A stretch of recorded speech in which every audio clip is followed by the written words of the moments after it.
just about us today. It's about the next generation. It's about a generation yet unborn. It's about their prosperity and their future. So I'm going to bring up a spokesman from that next generation, a young man, 11 years old, who I met on the trail in Cap and Trade in the last few months. Just does an unbelievable job of restoring faith in our young people and their understanding of American values. From Chester County, Pennsylvania, I'm going to introduce Quentin Cody.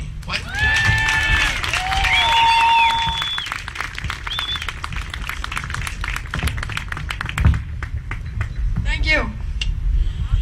Yesterday, public school children spent about 50 million hours listening to President Obama speak to them. So the question is, will President Obama be willing to listen to me for 5 minutes? Probably not, but I decided to write an open letter to President Obama. So here it goes. Dear President Obama, my name is Quentin, and I listened to your surprisingly conservative speech yesterday, and I realized what you were trying to accomplish. Pages 93 and 94 of one of your favorite books, Rules for Radicals by Saul Alinsky, states you must first establish relationships before communicating your more radical views. Your speech was designed to get us kids and our parents to relate to you and to like you. I know your speech was a first step in building your civilian army, as well funded as the military. Wow. As you said in your speech, goal setting is important. Well, here's my goal. Get you and all other socialist politicians out of office. So once again, America can have an equal opportunity to succeed. I want everyone to succeed, not everyone to have equal stuff.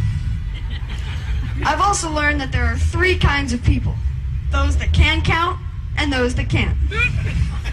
I'll let you decide which category you and most members of Congress fall under. But here's a hint. You are spending $10 billion a day when you only take in $5 billion a day. I'm 11 and I know that doesn't make sense.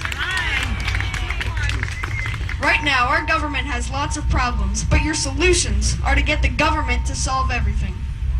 As Reagan once said, the most terrifying words in the English language are, I'm from the government and I'm here to help. Governments generally don't solve problems, they just create more of them. One of the things that is really going to cripple our country is debt. The true debt is close to $100 trillion if you count the obligations for Medicare, Medicaid, and Social Security.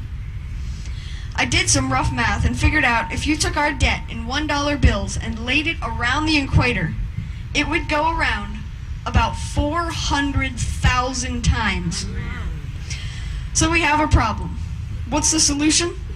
It certainly isn't increasing the debt. This debt will crush my generation and future generations. Cap and Trade is supposed to fix the, quote, man-made global warming crisis. But even those in favor of cap and trade say there will be a temperature decrease of 1 degree over the next century if it passes. By your own admission, energy costs under cap and trade will necessarily skyrocket. The truth is, global warming is not a serious problem, and inaction would be better than government intervention. The debate over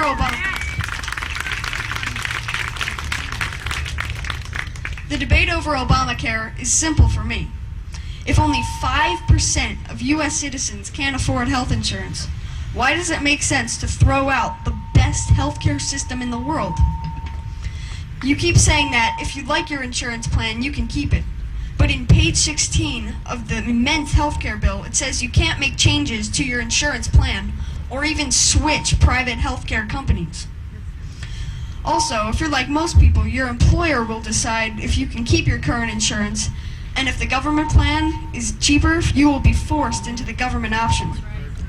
America's only option will eventually be the government option. You yourself have even said you want to eventually phase out private insurance. Why, sir, have you hired 45 czars, at least 6 of which are communists, Marxists, socialists, and black nationalists? Cody for president! And then pretend like you're a capitalist who believes in the U.S. Constitution? My parents told me to respect my elders, but they also told me not to lie. If you're a capitalist, why are you trying to shove every socialist program you can down our throats?